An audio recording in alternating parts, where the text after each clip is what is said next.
El primer hombre que vio la sombra sobre Iscan creyó haber perdido la vista.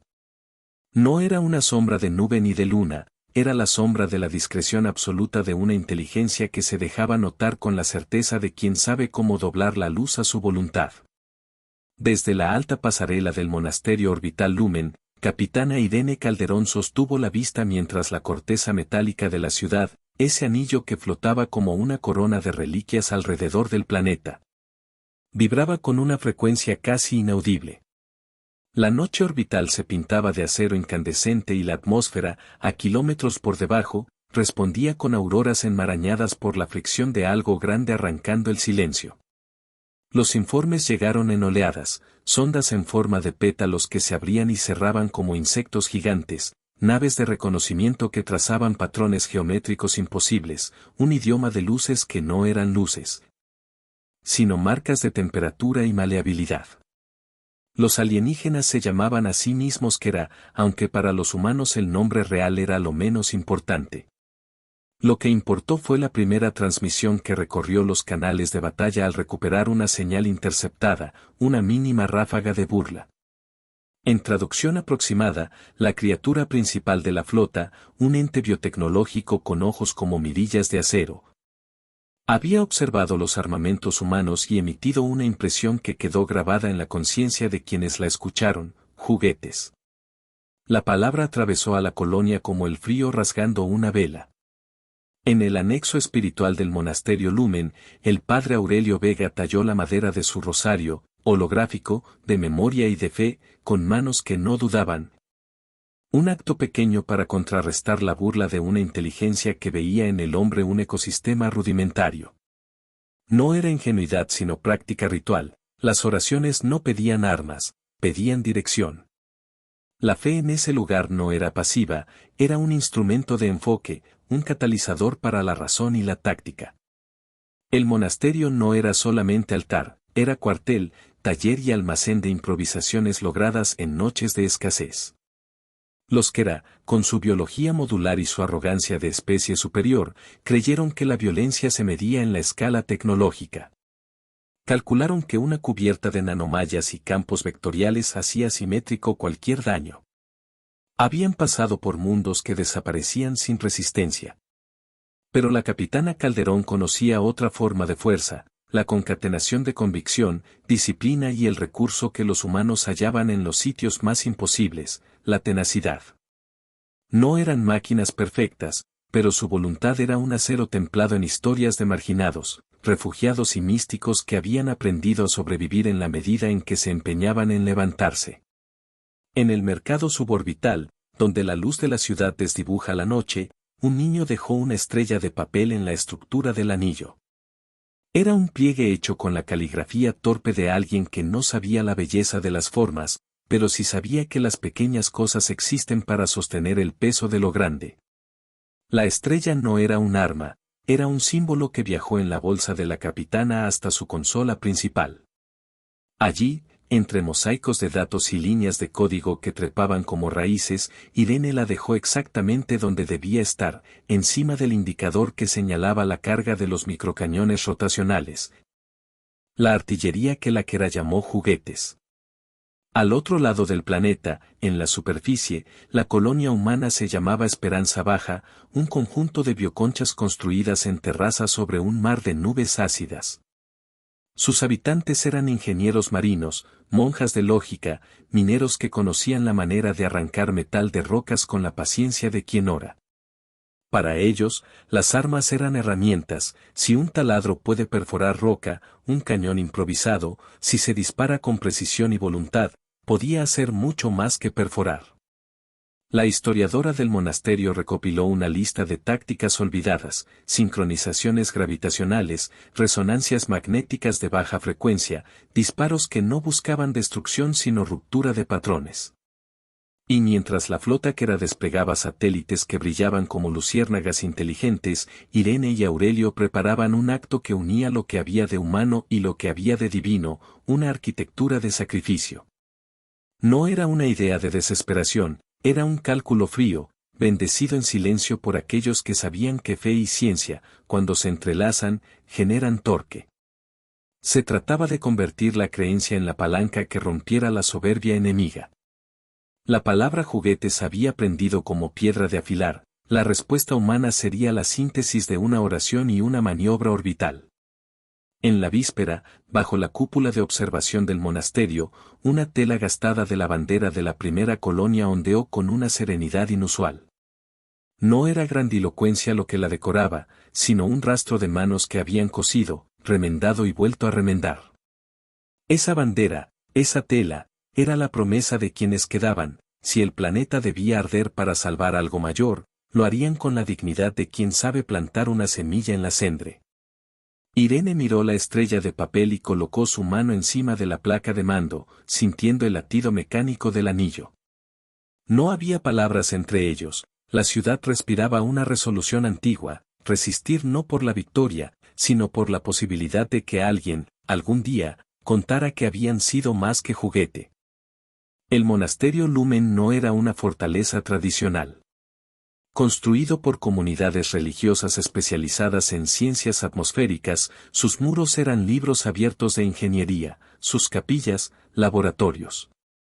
La sala de estrategia se inclinaba hacia una mesa central que no era mesa sino plataforma de manejo orbital, un holograma del planeta Iscan que giraba lento.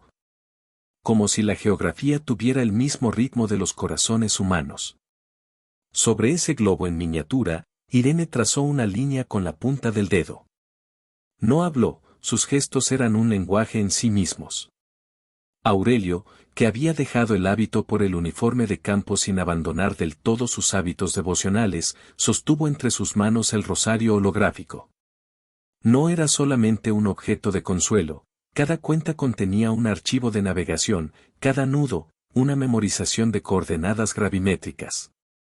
Los números y las oraciones se mezclaban en su mente con la naturalidad de quien ha rezado con mapas y ha recalculado rutas mientras cantaba salmos de protección. A la mesa se sumaron técnicos, maestras de armas, exiliados de guerras menores que ahora, reunidos, eran algas que se plegaban para crear un arrecife protector. El plan que emergió fue sencillo en concepto y monstruosamente complejo en su ejecución, convertir millones de microdisparos, considerados juguetes por el enemigo, en un solo movimiento sincrónico que alterara la topología del campo vectorial de la flota que era. En términos prácticos, coordinar cada microcañón del anillo para que, al unísono, enfocara impulsos con un desfase de nanosegundos, aprovechando la resonancia magnética local y la masa del anillo como guía. La explosión resultante no sería un fogonazo de destrucción sin sentido, sería una pulsación calculada. Una fractura de coherencia en las defensas alienígenas que permitiría el paso de proyectiles cinéticos de alta densidad. Si los Kera pensaban que los humanos eran jugueteros, comprenderían, demasiado tarde, que los juguetes eran las piezas de un mecanismo de relojería. Para que ese mecanismo funcionara, hacía falta el recurso más peligroso y precioso, la conexión directa con el núcleo de la ciudad, el corazón del monasterio. Una cámara de contención energética conocida como el corazón Numen. Era un reactor Sigma que mantenía los sistemas primarios y calentaba las fábricas de vida. Su extracción o desviación provocaría daños irreversibles en el anillo y lanzaría su calor al planeta. En otras palabras, uso estratégico de una ciudad como puntal de ataque. Era la definición de sacrificio, alterar el hogar para fabricar una herramienta. Irene dejó sobre la mesa la placa metálica que había pertenecido al primer comandante de la colonia, un trocito de metal con inscripciones en una lengua que, para ellos, era una liturgia de supervivencia. Los jóvenes miraban la placa con ojos que buscaban promesas. Ella no prometió regreso. Prometió eficacia. La fe del grupo se articuló no en la certeza de que revivirían, sino en la convicción de que su acción diría algo del valor humano. Que aquellos que vinieran después sabrían que alguien había osado quemar lo propio para fundar el aire en el que otros respirarían. En los hangares, las piezas llamadas irónicamente juguetes recibieron una cura técnica. Los microcañones rotacionales, diseñados originalmente como herramientas de minería con capacidad de disparar cargas concentradas para romper minerales, fueron reprogramados para emitir un pulso coherente. Los artesanos de Esperanza Baja añadieron segmentos de campo magnético en los proyectiles, pequeñas bobinas que cuando eran disparadas alineaban sus dipolos por sincronía externa. En sectores húmedos de la colonia, los mineros criaron algas que, cuando eran tratadas, producían una capa conductora orgánica que ayudaba a estabilizar el haz. Todo era bricolaje con ceremonia, todo era improvisación con intención. Lakera, por su parte, no se mantuvo pasiva. Sus ondas analizaron y replicaron patrones, lanzaron marcos de ensayo que buscaban lacerar la red humana con virus de datos. Un ataque no letal, diseñado para humillar, apagones sincronizados, fallas de sensores, un inesperado silencio en radios. Cuando un hacedor de datos desactivó las luces de una planta de manufactura justo antes de una prueba, nadie gritó. Hubo un murmullo, un rezo.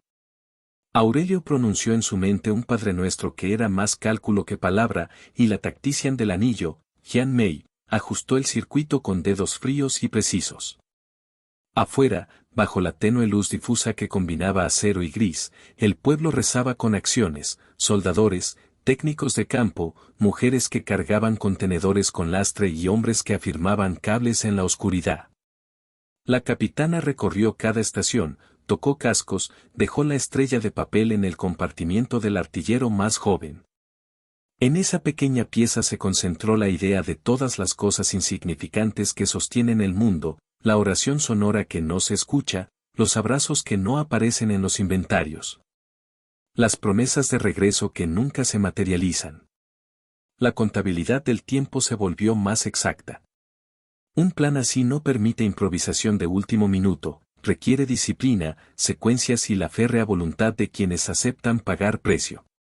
Las familias que no podían abandonar la superficie fueron invitadas a refugios programados, no como salvación infalible sino como testimonio de la solemnidad del acto. El monasterio convocó una vigilia en la que el rosario holográfico fue proyectado sobre los cielos del anillo, cada cuenta encendiéndose a medida que el sistema marcaba las secuencias de activación. Era un mapa de fe convertido en diagrama técnico, una liturgia de tiempos y números. Mientras tanto, los Kera aumentaron la intensidad de sus manifestaciones.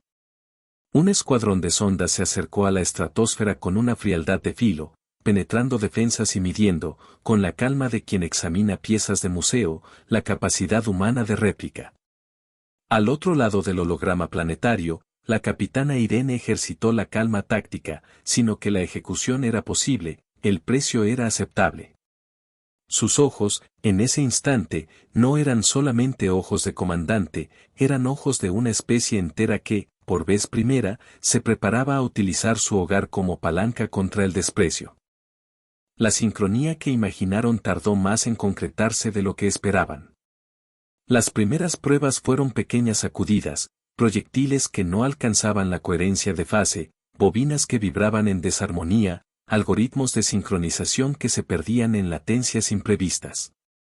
Lakera observaba todo con una ecuanimidad que irritaba, pagó caro por la soberbia. Cuando un grupo de jóvenes técnicos consiguió alinear 10 microcañones para un pulso coherente, el resultado fue una grieta en la capa de protección de una sonda enemiga. Un rasguño que provocó un regreso de datos que juraron no transmitir. Fue una victoria pequeña, tuvo el tamaño de una combustión controlada. Sin embargo, la reacción en la flota alienígena fue inmediata, recalibración, escalado de escudos, despliegue de interceptores. Los días previos al enfrentamiento final fueron noches de impaciencia. En la superficie, las familias miraban al cielo con el celo de quienes rezan por dormir cuando el destino es incierto. En una calle suspendida de Esperanza Baja, una madre recalcó el cosido de la bandera de su hijo, en otra, los ancianos compartieron historias de asaltos anteriores, lecciones valiosas para la capitana. La resistencia no es siempre una técnica, también es una narración que se transmite para endurecer el alma. Fue ahí donde el joven artillero, Diego Mendieta, dejó su casco con la visera rota y, dentro, una pequeña fotografía pegada con cinta, una niña que le había dibujado un sol torcido. Con manos que más tarde él guardaría junto a su arma. Lakera lanzó, finalmente, su primer intento de aniquilación selectiva. No buscaban conquistar, buscaban incapacitar. Desplegaron campos de silenciamiento que hacían que los sensores humanos escucharan su propio pulso como si fuera un eco defectuoso. Hubo maniobras de infiltración donde biomecánicas pequeñas destripaban cables y plantaban ñaños de confusión. La artillería humana perdió sincronía en 2 ocasiones y, en ambas, los proyectiles se desviaron hacia zonas no deseadas, causando daños en sectores habitacionales. No fue fracaso total, pero el costo humano golpeó como martillo. Ante esto, la capitana actuó con la quietud tácticamente fría que la caracterizaba. Ordenó reagrupamiento, reasignó las líneas de disparo, y sobre todo, implementó lo que llamó la fase de fe, un conteo que unía precisión militar con un ritual. Cada armero repetía en su cabeza un verso, no palabra de religión, sino una fórmula de calibración, mientras sus manos cerraban tornillos. En la oscuridad, la rosario holográfico de Aurelio giró silencioso, cada cuenta encendida sincronizaba un sector. Fue una coreografía hecha de respiraciones contenidas. En un punto crítico, Láquera lanzó un ataque que ninguna guía preveía, una tormenta de emias bioluminiscentes. Criaturas que flotaban en capas y lanzaban descargas ionizantes que desintegraban la coherencia de los campos magnéticos. Las bobinas de los proyectiles, hechas en su mayoría por metales humanos y random residuos, comenzaron a fallar.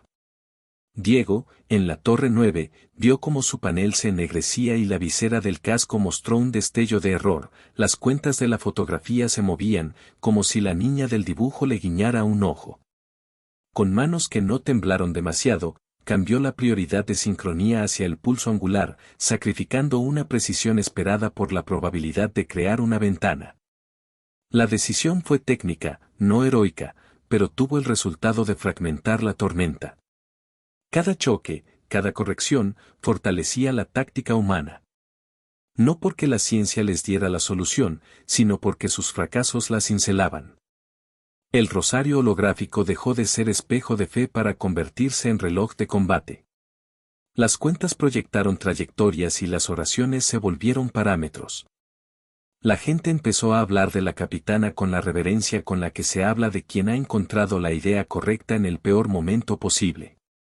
Mientras la tensión crecía, el monasterio Lumen tomó la decisión más dolorosa, activar el protocolo que permitiría al corazón Lumen entregar una ráfaga controlada de energía al anillo. No para destruirlo sino para transformar su masa inercial en guía magnética.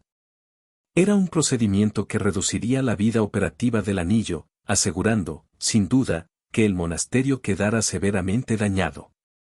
La palabra en las planillas lo definía como sacrificio orbital.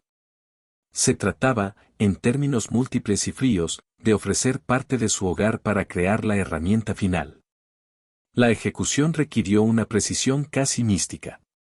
Los microcañones debían disparar en una secuencia de fases que coincidiera con el latido forzado del corazón Lumen, la ciudad iba a latir más fuerte, como animal que acelera su frecuencia cardíaca ante la escasez. El plan se diseñó para aprovechar la propiedad de los proyectiles, al pasar por el campo magnético formado por el corazón. Los dipolos orientados formarían una onda de choque coherente capaz de atravesar la matriz cohesionada de los escudos Quera. Si lograban crear ese hueco, la artillería cinética, lanzada desde plataformas suborbitales con un ángulo impecable, tendría oportunidad de impactar los sistemas vitales de la nave madre enemiga. La noche antes del final, la capitana caminó sola por la pasarela que daba a la bahía de mantenimiento. Allí, el metal mostraba cicatrices de guerras pasadas, allí, los jóvenes dejaron ofrendas en silencio. Irene colocó la estrella de papel en el bolsillo interior de su abrigo y, sin ceremonias, aferró la placa metálica del primer comandante. La tarea no pedía que sus manos temieran, pedía que no vacilaran. No había promesas de regreso. Había, en cambio, la pequeña certeza de que al disparar sus juguetes con la precisión de un reloj, podían alterar la jerarquía. Los Quera, sintiendo la amenaza latente, concentraron su fuerza en una última maniobra de intimidad bélica, enviarían un núcleo terapéutico, unas capaz de recomponer campos en la escala de minutos. Si eso ocurría, la ventana humana se cerraría. Todo se reducía a unos instantes, la sincronización perfecta entre corazón numen, microcañones y los armeros que, desde abajo, aseguraban la integridad de los proyectiles. En la víspera del choque, los habitantes de Esperanza Baja encendieron pequeñas linternas, mandando señales que no tenían propósito técnico sino humano, la visibilidad de vida que podía ser arrebatada. La secuencia se inició sin estridencias. En el puente de comando, Irene presionó el primer interruptor y su gesto activó décadas de decisiones condensadas en un pulso. El corazón numen cerró su campo de contención, orientando su masa para transferir energía hacia las bobinas guía del anillo. Un ruido bajo y profundo atravesó la estructura del monasterio, un sonido que más que escucharse, se sentía en la masa corporal.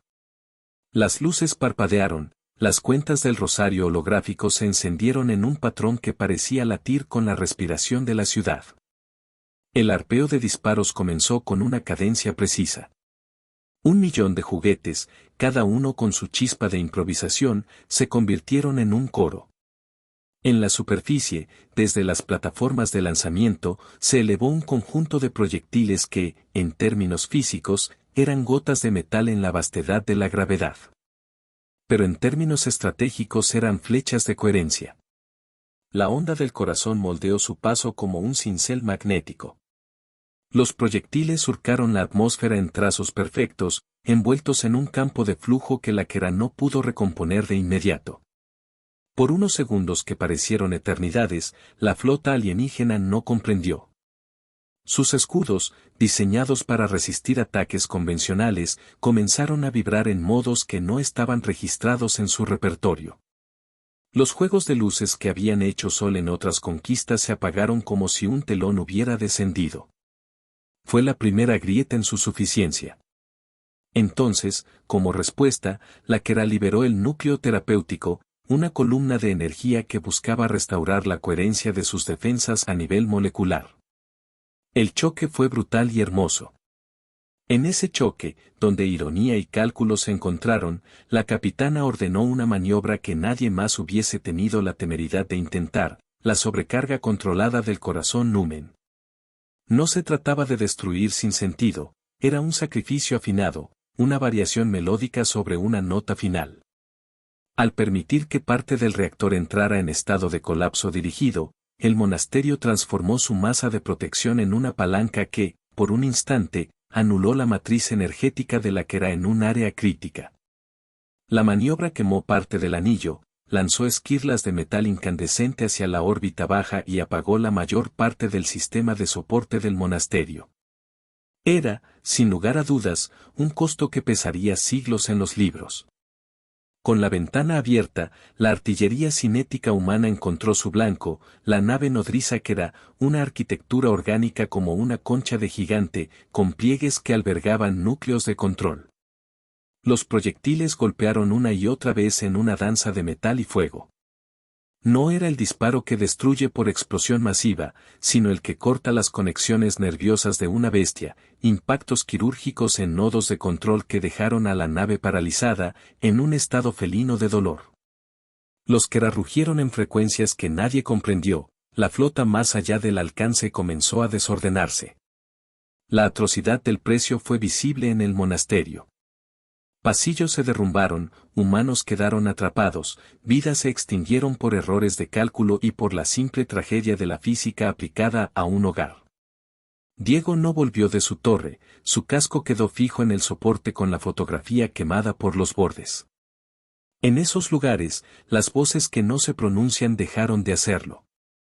Pero al otro lado del daño, la victoria empezó a materializarse con la apariencia de algo mucho más terrible, la certeza de que la humanidad había demostrado su capacidad para convertir ruina en arma y que, al hacerlo, había modificado la jerarquía de poder a escala interestelar. En la nave nodriza, la Quera intentó una última maniobra, una regeneración masiva que buscó recomponer los sistemas dañados enviando nanoconductores que formaban puentes de reconstitución. La capitana ordenó la entrada final, un disparo de precisión, una punta de proyectil que atravesó el tejido nanoconductivo y llegó al núcleo del reactor de la nave enemiga. Fue un impacto de diseño humano y fe desplegada. Cuando la punta alcanzó el blanco, una onda de choque recorrió el vacío, la nave nodriza cayó en un silencio que no es palabra, sino ausencia de ese rumor indiferente.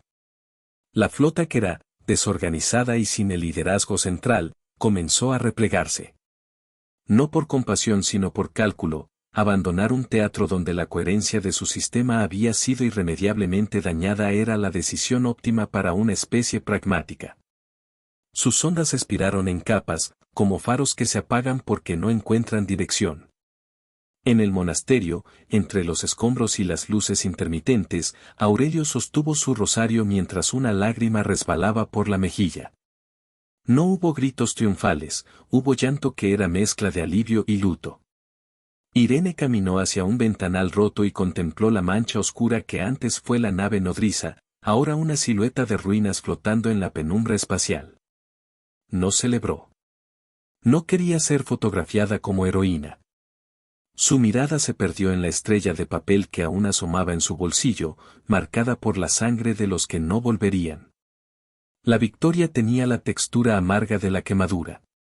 No era un final perfecto, habían salvado la esencia de aquello que hacen los humanos, la capacidad de elegir su destino, pero al precio de su hogar, de su estructura sagrada. En el vacío posterior, la Quera dispersó los remanentes de su flota. Sus transmisiones, ahora sin eco de burla, llevaron otra clase de mensaje, comprensión de respeto forzado. Habían conocido algo que los obligaba a recalcular no solo tácticas, sino teologías de superioridad. Para los humanos que quedaban en el monasterio, la lección fue clara y oxidadamente preciosa, eran capaces de prender fuego a su casa para mantener encendida una luz mayor. El amanecer que llegó después no fue inmediato ni dulce. La esencia del monasterio Lumen había cambiado, su anillo sufrió amputaciones, secciones enteras se perdieron hacia la atmósfera como polen metálico. La colonia en superficie, Esperanza Baja, quedó herida, con terrazas partidas y con techos que sostenían la lluvia ácida con mayor dificultad. Sin embargo, en los escombros comenzaron a brotar actos pequeños y constantes, manos que limpiaban, pan que se repartía, máquinas que se reprogramaban para reconstruir con materiales remanentes. Nada de esto ocultó el sacrificio, pero permitió un tejido de continuidad. En los días que siguieron, la gente contó la historia con la calma de quien relata heridas para domesticarlas. Algunos cerraron oficinas y se dedicaron a exhumar objetos, una placa metálica con el nombre del primer comandante, la visera quemada del casco de Diego con la fotografía que aún conservaba el dibujo torcido del sol. El rosario holográfico que, con algunas cuentas dañadas, seguía proyectando una luz temblorosa que bailaba en la penumbra de una capilla sin techo. Fueron reliquias que se depositaron en una sala abierta, un santuario improvisado donde la fe no pedía milagros, sino memoria organizada. La Quera no desapareció del todo. En sus transmisiones hubo algo que se pareció a una disculpa protocolaria, no por culpa sino por recalibración, cuando una especie superior cae en la cuenta de que su análisis estaba incompleto, aprende. Aprendieron que la arrogancia no prevé la audacia de quienes han sido despreciados. Así, lentamente, el espacio alrededor de Iscan se llenó de corredores diplomáticos, sondas de reparación con intenciones ambiguas. Y negociadores que no sabían que aquello que trataban no era un conflicto de territorio sino una lección sobre la dignidad humana. La capitana Irene y el padre Aurelio no buscaron cánticos. En cambio, inauguraron un taller comunitario donde los juguetes se reconstruían no para volver a atacar sino para demostrar que la creatividad humana convertía la destrucción en ofrenda funcional. El corazón Lumen fue contenido en cámaras nuevas, su núcleo protegido con nuevas barreras, y se instauró un nuevo juramento para los que quedaban, la llamada placa de Lous. Un trozo templado de acero que se entregaba a los aprendices, una insignia que llevaba la marca de la acción, sacrificar lo propio para que otros respiren. Los diplomáticos que visitaron la superficie por primera vez con cautela de exploradores que entran en un lugar sagrado. No hubo júbilo, hubo un intercambio certero de pragmática curiosidad. La capitana recibió a una delegación en una explanada donde una torre parcialmente derruida servía de telón. Entre los restos, una niña dejó otra estrella de papel, replicando el gesto que había llevado Irene desde el principio. La delegación alienígena la observó con una lentitud que recordaba respeto, un registro que podría confundirse con interés científico o naciente reconocimiento. Con el tiempo, los relatos se tornaron en lecciones. Las academias en Iscan enseñaron la maniobra como caso de estudio, no por el sacrificio en sí, sino por la disciplina, la coordinación y la audacia que hicieron posible la sincronía. Se hablaba de matemática aplicada a la resistencia, de cómo la fe, cuando era meticulosa y no fanática, forjaba una forma de pensamiento cooperativo capaz de deformar la ventaja tecnológica. La historia principal que perduró, sin embargo, fue la de la moral, que los humanos habían optado por la decisión más dura porque entendían que perder una estructura, por dolorosa que fuera, podía preservar la libertad de muchas vidas futuras. Los cuerpos desaparecidos recibieron memoriales sencillos. La capitana reunió las placas de metal y las clavó en una pared disponible de la antigua sala de mando, nombres, fechas y una frase corta que ninguno añadió: aquí defendimos. No fue ego, fue geografía de pérdida. En la noche, la gente se acercaba a esa pared y dejaba pequeñas ofrendas, semillas de algas, fragmentos de metal bruñido, papeles con dibujos. La estrella de papel que había estado en el bolsillo de Irene fue rasgada en un acto simbólico y depositada en la sala de las reliquias junto al casco de Diego y al rosario de Aurelio. La política interestelar cambió, aunque de forma lateral. Los Quera, habiendo sufrido la audacia humana, ajustaron sus criterios, otras especies vieron el caso y reconsideraron la facilidad con la que despojaban mundos. Hubo un efecto dominó cultural, pequeñas colonias que alguna vez se habían sometido empezaron a cuestionar su pasividad.